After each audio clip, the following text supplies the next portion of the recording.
नमस्कार प्रेक्षकांनो, मंडल न्यूज मध्ये तुम्हा सर्वांचं स्वागत आहे. निवडणुकीची रणधुमाळी चालत असताना आपण अनेक दिग्गजांना आपल्या स्टुडिओमध्ये बोलवत आहोत आणि त्यांचं मनोगत समजून घेत आहोत. अशाच प्रकारे आज आपल्या सोबत आहेत बाळासाहेब कोराटे साहेब, ऑल इंडिया फॉरवर्ड ब्लॉकचे महाराष्ट्र विभागाचे ते विदर्भ संपर्क प्रमुख आहेत. नमस्कार सर. नमस्कार. आणि तसेच महाराष्ट्र मावळा संघटनेचे ते संस्थापक अध्यक्ष सुद्धा आहेत. तर सर, जसं आम्हाला माहित झालं आहे की तुमचे भरपूर कॅन्डिडेट म्हणजे जवळपास तीन प्रभागांमधून जवळपास 7 उमेदवार तुमचे निवडणूक लढवण्याकरिता सज्ज झालेले आहेत. तर काय अनुभव शेअर कराल आमच्या प्रेक्षकांसोबत? मी सर्वात प्रथम अमरावती मंडल न्यूज या चॅनलचा पक्षाच्या वतीने, ऑल इंडिया फॉरवर्ड ब्लॉकच्या वतीने आभार व्यक्त करतो आणि मला ही संधी दिली, माझ्या पक्षाला विचार मांडण्याची संधी दिली, त्याबद्दलही त्यांचे आभार व्यक्त करतो. तर मॅडम, आपला जो प्रश्न आलेला आहे मला की आपल्या पक्षातर्फे काय भूमिका या महानगरपालिकेमध्ये आहे, तर ऑल इंडिया फॉरवर्ड ब्लॉक हा पक्ष स्वातंत्र्यापूर्वी स्थापन झालेला आहे. ब्रिटिश सेना भारताला सोडायला तयार नव्हती म्हणून नेताजी सुभाषचंद्र बोसांनी हा पक्ष स्थापन केला आणि त्यातून या देशामध्ये राष्ट्रवाद, समतावाद, समाजवाद आणि धर्मनिरपेक्षतावाद ह्या वादांची पेरणी करण्याचा विचार त्यांनी प्राधान्यानं त्या पक्षामध्ये गृहीत धरला आणि त्याची मांडणी केली पश्चिम बंगालमधून. हा पक्ष निश्चितच ऑल इंडिया फॉरवर्ड ब्लॉक म्हणजे पुरोगामी, हे पुरोगामित्व दर्शवणारा समाजवादी पक्ष आहे. याची विचारधारा या राष्ट्राला पोषक आहे, ती आजही पोषक आहे, त्या काळीही पोषक होती. कारण नेताजी सुभाषचंद्र बोस हे स्वतः ICS होते. त्यांच्या समोर भारतामध्ये काय उन्नती असावी आणि कुण्या पद्धतीनं भारताला स्वातंत्र्य मिळवून घ्यावं ब्रिटिशांकडून आणि त्यामुळे जनता कशी क्रांतिकारी निर्माण होईल आणि जनता देशाच्या कामी लागेल आणि त्यातून उदय निर्माण होईल जनतेचा, हा विचार नेताजींनी फॉरवर्ड ब्लॉक या पक्षाच्या माध्यमातून मांडलाय. हा पक्ष मधल्या काळात पश्चिम बंगालमध्ये सत्ताधीश होता बऱ्याचदा, परंतु मधल्या काळामध्ये महाराष्ट्रातून या पक्षाचं रजिस्ट्रेशन थांबलं होतं. ते रजिस्ट्रेशन करून आणण्याचं काम इथल्या तरुण युवकांनी केलं, डॉक्टर मंडळींनी केलं, इंजिनियर मंडळींनी केलं. त्यांना या पक्षाची गरज या देशासाठी, आपल्या राज्यासाठी वाटत होती आणि हा पक्ष या ठिकाणी आला. माझा परिचय द्यायचा झाला तर मी बाळासाहेब कोराटे या नावाने ओळखला जातो. तसं माझं नाव शैलेंद्र आशादेवी पांडुरंगजी कोराटे याच नावाने मी विविध निवडणुका सरपंच पदापासून लढत आलेलो आहे विधानसभेपर्यंत. उद्देश एवढाच की आपल्याला जर पुढच्या राजकारणामध्ये जायचं असेल, या इथल्या युवकांना आपल्याला दिशा द्यायची असेल, तर सर्वात प्रथम आपल्याला या ठिकाणचं राजकारण कसं आहे, प्रशासन कसं आहे, निवडणूक आयोग काय आहे, त्याचे नीतिनियम काय आहेत, हे शोधून घ्यावं लागेल. म्हणून मी निवडणुका लढत गेलो. निश्चितच पराजित झालो, 2दा विजयी झालो आणि ज्या ठिकाणी मी विजयी झालो सरपंच पद, हे 73वी घटना दुरुस्ती झाल्यानंतर ग्रामसभेला इतकं महत्त्व आलं की गाव हा देशाचा नकाशा होऊ लागला. परंतु मधल्या काळामध्ये या ग्रामसभेंकडे पूर्णपणे दुर्लक्ष सरकारांचं झालं, कारण ग्रामसभेतून विविध ठराव व्हायचे, ते पूर्ण करताना सरकारला कुठेतरी अडचणी जायच्या. 75वी घटना दुरुस्ती, आता आपण बसलोय या ठिकाणी तुमच्या स्टुडिओमध्ये, तर 74वी घटना दुरुस्ती ही महानगरपालिकांसुद्धा साठी सुद्धा झाली. यामध्ये प्रभाग समित्यांची निवड आणि प्रभाग समित्यांच्या माध्यमातून शहराचा विकास, त्याचा आराखडा निर्मिती, ह्या बाबी असायला पाहिजे. परंतु तसं होताना या महानगरपालिकांमध्ये दिसत नाहीये. या महानगरपालिकांमध्ये विविध पक्षांची बजबजपुरी निर्माण झालेली आहे. चांगले स्मार्ट युवक या महानगरपालिकेमध्ये उमेदवार आहेत, त्याच्याबद्दल वाद नाही. खूप सारा पैसा खर्च होतो आहे. एका प्रभागामध्ये एका पक्षाच्या 10 गाड्या फिरतायत आणि कर्णकर्कश आवाज. आता 10वीच्या परीक्षा असलेल्या 12वीच्या परीक्षा लागू होणाऱ्या महिन्यांमध्ये त्या कर्णकर्कशाच्या आवाजात कसा विद्यार्थ्यांनी अभ्यास करावा हे समजायला माझ्यासमोर, माझ्यासारख्या कार्यकर्त्यासमोर, पक्षनेत्यासमोर प्रश्न आहे. मला हे म्हणायचं आहे की उमेदवाराला संधी आहेत, 5 वर्ष काम करायच्या, सामाजिक काम करायच्या, लोकांपर्यंत पोहोचायच्या, लोकांचे उद्देश शोधायचे. लोकांचे प्रश्न इतके भयानक आहेत. शहर हे चांगलं आहे, चांगलं होतं सुद्धा. मधल्या काळामध्ये या शहराचं बकालपण निश्चितपणे निदर्शनास येत आहे. अनेक बाबीतून निदर्शनास येत आहे. ते गुन्हेगारीतून निदर्शनास येत आहे.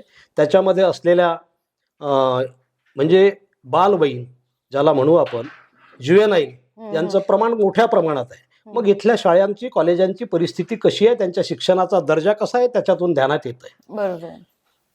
परिवार निश्चितपणे रोजीरोटीमध्ये आहे. ते असलेली लोक जी ज्युएनाईल क्राईम करून येत आहेत ती गरीब घरांची आहे. त्यांच्यासमोर रोजगाराचा प्रश्न आहेच. तो रोजगाराचा प्रश्न सुटत नाही म्हणून हाती चाकू घ्यायचे आणि मग भर रस्त्याने गुन्हे करत सुटायचं, असं एकंदरीत या शहरामध्ये घडते आहे. महिलांच्या लूटपाटीचं प्रमाण मोठ्या प्रमाणात झालेलं आहे. सकाळी महिला निघतायत फिरायला तर त्यांचं सोनसाखळी घेऊन पडेल, कोणी हातातल्या बांगड्या घेऊन पडेल, कोणी कानातले कुंडले घेऊन पडतील, असा सगळा भाग आहे. हे थांबवता येतं. मानसिकता प्रशासनाची आणि शहराची पाहिजे, शहरांच्या लोकप्रतिनिधींची पाहिजे आहे, असं मला वाटतं. बरोबर. ही निवडणूक विविध पक्षांमध्ये होत आहे. आमचाही पक्ष या ठिकाणी आलाय आणि निश्चितपणे या पक्षाची गरज होती. बरोबर. ऑल इंडिया फॉरवर्ड ब्लॉकची सुभाषित विचारांची या राज्याला, देशाला सुद्धा गरज आहे, तशी गावाला सुद्धा गरज आहे, शहरांना सुद्धा गरज आहे. कारण नेताजींनी उन्नत भारताची परिकल्पना त्यावेळी ठेवली होती. 1939 सालीच तयार झालेला हा पक्ष आहे. त्यावेळी त्यांनी ते ICS असल्यामुळे उन्नत भारत कसा राहील माझा, या देशाला स्वातंत्र्य मला मिळवून घ्यायचं आहे, ते मिळवल्यानंतर माझा देश कसा राहील याची संकल्पना त्यावेळीच त्यांनी मांडली होती. परंतु ती संकल्पना आता मोडीत निघायला दिसते आहे. एकंदरीत शहरामध्ये आपला प्रश्न असेल तर विचारू शकता मॅडम. आता सध्या मला हेच विचारायचं आहे तुम्हाला की अमरावती महानगरपालिकेच्या ज्या निवडणुका आता होऊ घातल्या आहेत आणि अमरावती शहराची जी स्थिती सध्या झालेली आहे याबद्दल तुम्ही काय सांगू शकता? आता बघा, महत्वाच्या ही स्थानिक स्वराज्य संस्था आहे महानगरपालिका. 74व्या घटना दुरुस्तीनुसार तशा तर 32 योजना या शहराला लागू होतात. परंतु प्राधान्यानं आपण शिक्षण, आरोग्य, शहराची स्वच्छता, शहरात असलेलं स्वच्छ पाणी पिण्याचं, वापरण्याचं, जे काही आपल्याला त्या लिटर प्रमाणे जे आपण मूलभूत सोयी आहेत त्या सोयी आणि स्वच्छता हा महत्वाचा प्रश्न आहे. ही संत गाडगेबाबांची भूमी आहे. ज्या गाडगेबाबांनी कीर्तन करू करू परिसर झाडू झाडू आपल्याला स्वच्छतेचा मूल मंत्र दिला आणि ते शहर असं अस्वच्छ बकाल दिसतंय. बरोबर. रस्ते आपल्याला घाण दिसते. ती घाण कशी काय दूर करायची? परिस्थिती अशी आहे की निवडून गेलेले नगरसेवक, काउन्सिल जे मेंबर आहेत ते निवडून गेल्यानंतर 55 माणसं एका प्रभागामध्ये लावायला पाहिजे, ती प्रभागामध्ये 55 माणसं दिसत नाहीये. बरोबर. ती माणसं कुठेतरी 20-25च दिसत आहेत. इकडची फिरवली तिकडे नेली, म्हणजे अंदाजे 20 माणसांचा महिन्याचा पगार खाल्ला जातोय. बरोबर. मग हे भ्रष्टाचार कुठे करायचा हे सुद्धा ठरवून असावं ना शहरामध्ये. ही सुद्धा बाब आहे. हे थांबलं पाहिजे. आणि शहराला अंबानगरीची ही नगरी आहे. इथे भगवान श्रीकृष्ण येऊन गेलेले आहेत. महाभारत या भागात घडलेलं आहे किंवा या भागातून सुरुवात झालेली आहे. मग अशा वेळी राष्ट्रसंत तुकडोजी महाराज आहेत, संत गाडगेबाबा आहेत, डॉक्टर भाऊसाहेब पंजाबराव देशमुख आहे, इकडे आमचे संत गुलाबराव महाराज आहेत. अशी संतांची मोठी परंपरा या जिल्ह्याला, शहराला असताना हे शहर असं बकाल राहणे हे इथल्या लोकप्रतिनिधींचं अपयश आहे असं मी म्हणेन. मला अजून एक विचारायचं होतं सर तुम्हाला की जसं फॉरवर्ड ब्लॉक, जो ऑल इंडिया फॉरवर्ड ब्लॉक जो तुमचा पक्ष आहे, तर तुमची कोणासोबत युती झाली आहे किंवा मदत काही? हो, मधल्या काळामध्ये आमची युती झाली. आम्ही जेव्हा पहिल्या बैठकी घेतल्या, पहिली पत्रकार परिषद झाली, त्यामध्ये आमची युती प्रथम विदर्भ राज्य पक्ष व्यवस्था कृती समिती यांच्यासोबत सुद्धा झाली.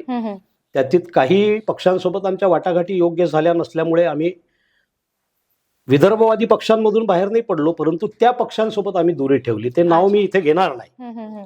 परंतु नंतरच्या काळामध्ये हा प्रभाव वाढत असताना राष्ट्रवादी काँग्रेस पक्ष, शरद पवार गट, Samajwadi Party, Republican Party of India Gavai गट, रिपब्लिकन पार्टी ऑफ इंडिया खोरीब गट, खोब्रागडे गट, कम्युनिस्ट पार्टी, अशा पक्षांसोबत आणि विविध संघटनांसोबत आमची युती झालेली आहे. त्यांनी सुद्धा वेगवेगळे उमेदवार उभे केलेले आहेत वेगवेगळ्या वार्डांमध्ये आणि चांगल्या पद्धतीनं प्रचार संयुक्त रीतीनं आमचा सुरू आहे. आता सर, जसं आपल्याला आपल्या गप्पांमधून आम्हाला कळलं की तुम्हाला राजनीतिक आयुष्यामध्ये भरपूर चांगला अनुभव राहिलेला आहे. तर पहिलेची राजनीती आणि आताची राजनीती यामध्ये तुम्हाला काय फरक वाटतो? पहिलेच्या आता या 10 वर्षाच्या पूर्वीचं राजकारण पकडूया आपण, की माणसांच्या शब्दाला किंमत होती. बरोबर. मनुष्यानं एकदा शब्द दिला की हो आम्ही तुमच्या सोबत राहू, तर तो शेवटपर्यंत त्यांच्या सोबत राहायचा, त्याला मतदान करायचा, त्यांच्या रॅलीमध्ये दिंडीमध्ये अपयश हो की यशस्वी हो, परंतु ते जे दिलेला शब्द आहे तो पाळला जायचा. आता तो पाळताना ही नवी पिढी किंवा जुनेही लोक त्या पिढीतले आता दिसत नाही आहे. याचं कारणही महत्वाचं आहे की हे जे पक्ष आलेले आहेत, पूर्वी खूप सारा खर्च उमेदवारांवर पक्षांमार्फत केला जायचा नाही. जो उमेदवार जनतेपर्यंत पोहोचलेला असेल, जनतेमध्ये त्याची ओळख असेल अशा उमेदवाराला तिकीट द्यायची, त्याच्या मागे प्रभाव उभा करायचा आणि त्याला निवडून आणायचं, या प्रक्रियेमध्ये पक्ष लागायचे. परंतु आता पक्ष म्हणतायत की आमच्या पक्षात आले तर तुम्हाला 1.5 कोटी रुपये लढायला महानगरपालिका मिळेल. एखादा पक्ष म्हणतोय की तुमच्यावर तुम्ही चांगले उमेदवार असल्यामुळे 3 कोटी रुपये खर्च करू, कारण तुम्हाला महापौर बनवायचं आहे. तर हा सगळा जो भाग झालेला आहे, हा आर्थिक जो या निवडणुकांमध्ये जो काही प्रभाव वाढलेला आहे अर्थकारणाचा, तो प्रभाव लोकशाही खराब करतोय, जनतेचं मत खराब करतोय. महत्प्रयासानं डॉक्टर बाबासाहेब आंबेडकरांनी संविधानामध्ये जेव्हा संस्थानिकांची मतं इतकी असावी, करोडपत्याची मतं इतकी असावी आणि ऑफिसर असेल तर त्याची मतं इतकी असावी, असा संसदेमध्ये जेव्हा प्रकार झाला, तेव्हा बाबासाहेबांनी सांगितलं की नाही, एक मत, एक व्यक्ती आणि त्याचं एकच मूल्य. अन्यथा आपण भारतामधल्या संपूर्ण संपत्तीचं समान वाटप करावं आणि सर्वांना मतदानाचा मूलभूत अधिकार एक म्हणून द्यावा. ही जी भूमिका होती तिला आता कुठेतरी छेद बसताना आपण पाहतोय. जेव्हा या भारताची म्हणा किंवा गावाची म्हणा, लोकशाही ही राजकारणाधिष्ठित आहे. राजकारण सुदृढ असेल तर त्या गावाचं सगळं 5 वर्षाचं समाजकारण, विकासकारण, अर्थकारण हे सुदृढ राहतं. ते होताना या ठिकाणी दिसत नाही. गावं सुद्धा बकाल व्हायला लागली आहे, शहरं सुद्धा बकाल होत आहेत, रोजगाराची साधनं नाही, असलेले कारखाने बंद आहेत, कुठून रोजगार मिळणार, आणि घोषणा सुरू आहेत. नक्कीच.